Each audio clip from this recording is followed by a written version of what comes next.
Okay guys, so today I'm going to be talking about everything that's gone wrong with the SUR RON so far. Not things that need to be improved from like the factory, like the fact that the forks are like super soft or the brakes could be improved or something, but things that have actually gone wrong with this thing. And I know a lot of people don't like to hear the bad things about this. Everyone really loves this bike, but there are some things that have happened to this bike that I'd like to explain. If you're looking for more like a review or something, check out my original SUR RON review, also my 1500 mile review and stuff like that. This one's just gonna be stuff that's wrong with the SUR RON, so yeah, be prepared for that. So all the things that have gone wrong with this thing so far, I've had it for over a year, about 1500 miles, and yeah, let's just get into it. So the first thing that happened right off the bat is there's a little place to tie this brake thing, and it just kept snapping. I kept putting zip ties in here and they just kept breaking off. And then when I put like some hardcore ones in there, they just like it just like folded this whole thing up and just really started messing stuff up. It was rubbing on this, and I found that all I really had to do was move this to the side and kind of adjust this and like put this right here, and I haven't had any rub since then. So yeah, this is pretty useless right here, but yeah, other than that, also the headset, I know they replaced these with the needle bearing ones, but they're still kind of messed up. Like it's not just getting loose, like the actual like plastic part of the headset is kind of compressing and like messing up. So every so often you have to like loosen all these things up and just really like tighten this bolt down. You have to loosen all these and then tighten it up so it'll be tight again basically, and eventually I'm gonna have to replace that because it's wearing down for sure. These things really just move around hardcore. I guess I could just pull those off and put some hairspray on there or something, but that should have been done. I mean, that's kind of weird. Also right here, the ignition, I don't know what's going on with this, but unless you turn it really fast off and on, you get arcing. Like there's arcing here, you can hear it, and I'm afraid it might like start a fire or short something out or something. So I really just gotta like do it quickly. It's kind of scary sometimes. I don't know if other people have that problem or it's just like on my bike or what, but yeah, that sketches me out a lot.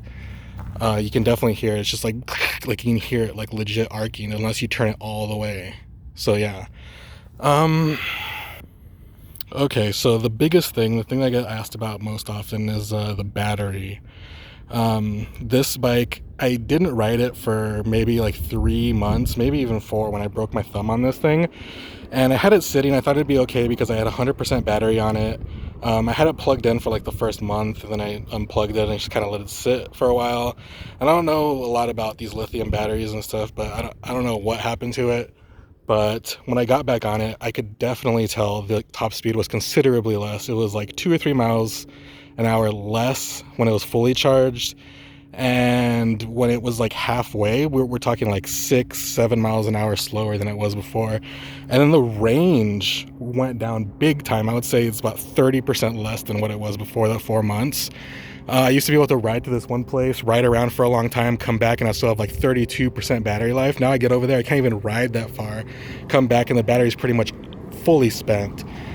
So maybe even more than 30% less than what it started with. So that's pretty concerning. And I don't know if this had something to do with it, but right around the same time, I was getting ready to do like a 500 mile review or so, and this odometer messed up on me. I don't know what happened. It was like the miles per hour turned into kilometers, and it was showing on miles per hour instead of kilometers. And then when you switch back to kilometers, it calculated that number into kilometers. So it's almost like my miles like doubled on here.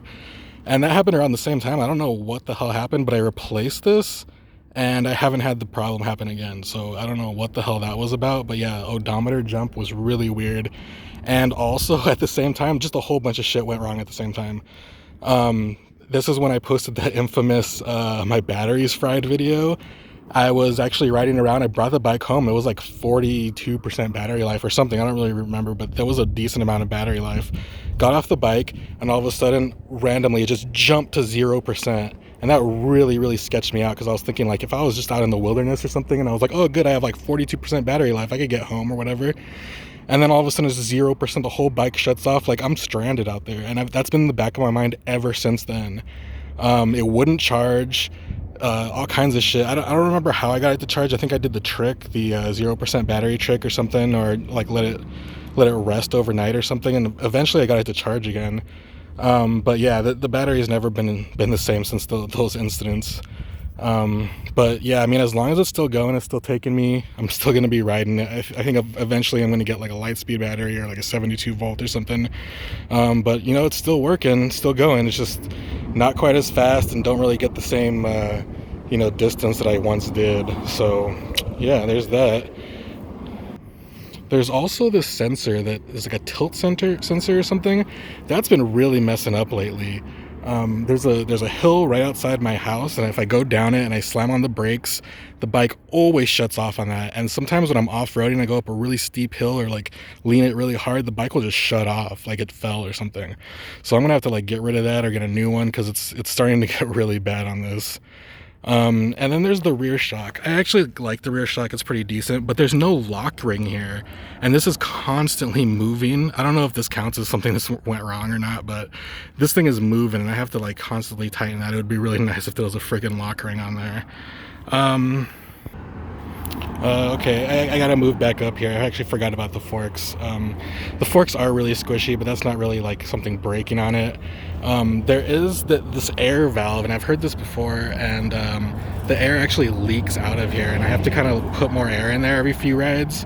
I guess that's a defect. I wouldn't expect that to happen like naturally, I think. So, I mean, and then also these are aluminum, and they're actually slightly bigger than what they should be, ever so slightly, and they get stripped out super easily. So these have already started to strip out, and that's kind of a problem. They're just made like not super awesome.